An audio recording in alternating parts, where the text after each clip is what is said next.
무녀자 14명을 살해한 것으로 드러난 이춘재가 재판에 증인으로 출석하기 위해 잠시 후 법정에 출석합니다. 이춘재가 법정에 출두해 증언한다는 점에서 관심이 쏠리고 있습니다. 네, 현장에 취재 기자가 나가 있습니다. 강창구 기자. 네, 이춘재 8차 사건 재심 재판이 열릴 수원지방법원에 나와 있습니다. 이춘재는 잠시 후 1시 반부터 진행될 재심 재판에 증인으로 출석해 당시 범행을 증언할 예정입니다. 이춘재는 오늘 아침 수감 중인 부산교도소를 출발해 11시 55분쯤 이곳에 도착했습니다. 호송차를 타고 검찰청사 지하주차장으로 들어와 이춘재의 모습은 확인할 수 없었습니다. 당시 범인들을 몰려 20년간 억울한 옥살이를 했다며 재심을 청구한 윤성여 씨와 변호인들도 잠시 후 법정으로 도착할 예정입니다. 이춘재 출석을 앞두고 언론에서는 사진 영상 촬영을 요청했지만 담당 재판부가 불허해 이춘재의 얼굴이 공개될 가능성은 거의 없습니다. 재판부는 이춘재가 피고인이 아니라 증인으로 출석하고 증인은 공판이 시작된 이후 증인석으로 나오기 때문에 관련 규정상 촬영을 허가할 수 없다고 밝혔습니다. 피고인의 경우 공판 개시 전 또는 판결 선고 시 법정 내에서 촬영을 허가할 수 있지만 증인에 대한 공개 규정은 없다는 겁니다. 다만 재판부는 출입 기자들 외에 추첨을 통해 일부 일반인의 방청을 허용했습니다.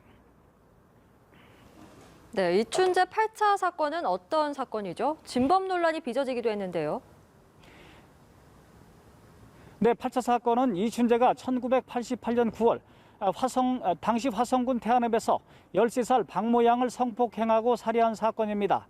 당시 경찰과 검찰은 인근 공장에서 일하던 윤성혜 씨를 범인으로 검거했고 윤 씨는 법원에서 무기징역을 선고받고 20년을 복역하다 가석방됐습니다. 하지만 이춘재가 지난해 8차 사건을 포함해 모두 14명의 부녀자를 살해했다고 자백하면서 진범 논란이 빚어졌습니다.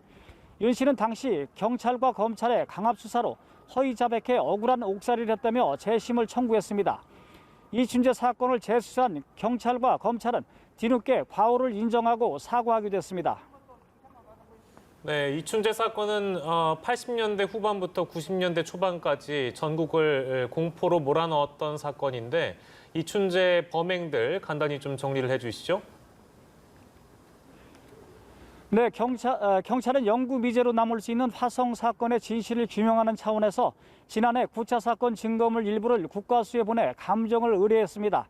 그 결과 부산교도소에 수감 중인 이춘재의 DNA라는 사실을 통보받았습니다.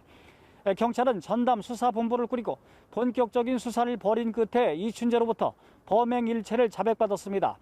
이춘재는 1986년 9월부터 91년 4월 사이 경기 화성과 수원, 충북 청주 등지에서 여성 14명을 살해하고 34건의 성폭행을 저질렀다고 자백한 겁니다. 이 중 5건의 살인사건 증거물에서 이춘재의 DNA가 검출돼 이춘재의 범행임이 확인됐습니다. 하지만 이들 사건 모두 공소시효가 완성돼 이춘재를 추가로 처벌할 수 없습니다. 지금까지 수원지방법원에서 연합뉴스TV 강창구입니다.